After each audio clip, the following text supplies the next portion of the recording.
What's up, plant lovers? I'm Devin Wallien, and in this video today I'm going to give you guys an update on my beautiful little rose garden that I planted around 18 months ago, as well as giving you some easy rose maintenance and care to get long season of flowers just like this from your roses year after year. I'm here in Westchester, Pennsylvania, Zone 6B in the beginning of September. These roses have been blooming since around early May and they have not stopped, and they will absolutely continue all the way even until the first or second frost. So if you're watching this, you're definitely a lover of roses just like I am, and they do require a little bit of specialized maintenance compared to some of our other plants, some of our other shrubbery that tend to be quite low maintenance. These do have a couple extra steps. Now, I planted this rose garden about 18 months ago. If you're looking for a video on how to really get them planted, go to the video description and you'll find a link to the video where I actually created this from scratch, so you can see how I did it. Now, as you can see here, I have 1, 2, 3, 4, 5, 6 roses growing here, and these all come from the series of roses called the Brindabella roses that were created by Suntory, the breeders, and they're a really lovely sort of hybrid tea rose mixed with the shrub rose, very fragrant, super rich colors. And I planted them here with a traditional appearing boxwood look-alike in front of them. I'm actually using Ilex gem box rather than the traditional boxwoods that you would find at most rose gardens, because the Ilex gem box is native to my region. So that's the first thing that you want to really consider, is how you're going to be structuring your rose garden. The most traditional way is to kind of surround them with some evergreen shrubs, such as boxwoods, or in my case, a boxwood look-alike called the Ilex gem box. Now, once I had these planted, the first thing that I really wanted to do to make sure that it would stay as low maintenance as possible was that I put a layer of cardboard along the entire bed of this garden. And what the cardboard does is it keeps any potential weeds from growing in this bed. There's still a couple that pop up here and there, but really nothing too crazy. And that's really kept my life easy, and it's really helped the roses stay nice and healthy. After I put the cardboard down, I put a nice thick layer of mulch, a few inches deep, and the mulch combined with the cardboard has been very important for, number one, keeping those weeds at bay, but also holding moisture into the ground. So these are in a very sunny location in my garden. They get the most sun out of anywhere in my garden, so it can get quite hot, especially during those summer months. And by having that mulch and the cardboard, it really keeps me from having to water. After I got these planted the very first year, I definitely came out and hand watered them almost every single day for about 3 months. After that, I have not done any additional supplementary watering.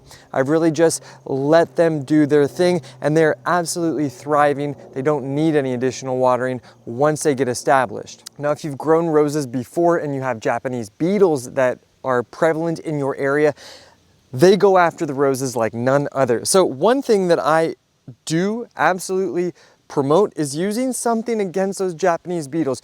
You can try using milky spores as an organic method to help mitigate those Japanese beetles, but that's like a 3 to 5 year process. What I'm using in the interim is this rose and flower care. This is a 2-in-1 systemic insecticide mixed with fertilizer. This is the one area in my garden that I use a systemic insecticide, and it's because I just love the roses so much. To me, it's worth using just a little bit in this area. Now, this has that insecticide that combats those Japanese beetles, but it also has a fertilizer in it. So if you want your roses to be able to bloom a really long time, like I was mentioning, you really need to feed them. So I will sprinkle this stuff on twice a year. I'll do it in the early springtime, right around the beginning of April, and then I will also do it again in the middle of June or very beginning of July, and that's going to help provide it with enough sustenance to keep it blooming all the way until our frosts, as well as keeping those Japanese beetles from munching on them. And that's why my plants look so good. Now, along with that, it is really important that you do prune your roses every single year to keep them nice and healthy and shapely. It can help you to kind of create the right height, but it also gets a nice bushy structure as well as retaining a good airflow. And I have a really awesome video on how to prune your roses easily. Just check the video description below for a link to that video as well. And the last thing that you really need to keep on top of to get a really long season of flowers is you need to deadhead your roses routinely. I do this about once a week. You can see right here, this is a dead flower that is going to turn to a rose hip unless I remove it. And we do not want our roses to start to turn into rose hips until the very, very end of the season.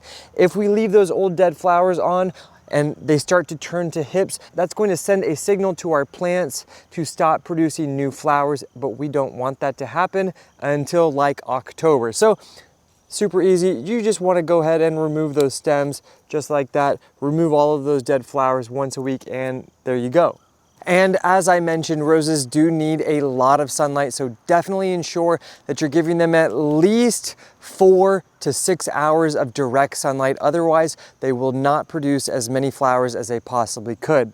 If you have some blank areas in your garden space that you're looking to fill with unique plants, check out my website, plant-vibrations.com. You'll find tons of different perennials and annuals, flowering shrubs, edible plants, indoor plants that my family grows, and we will ship them out across the country and they'll arrive at your doorstep. And every single plant that you purchase from my website will allow me to continue to create content that's going to help our plant community grow and flourish. And that is truly as easy as it gets. You really don't need to fuss anymore with your roses.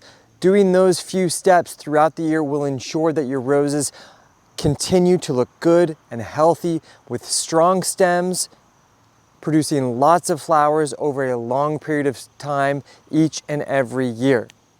If you do have any further questions or comments, make sure to leave them in the comment section below. I always do my absolute best to answer each and every one of them. Thanks for joining me here on Plant Vibrations. I'll catch you soon. Ciao.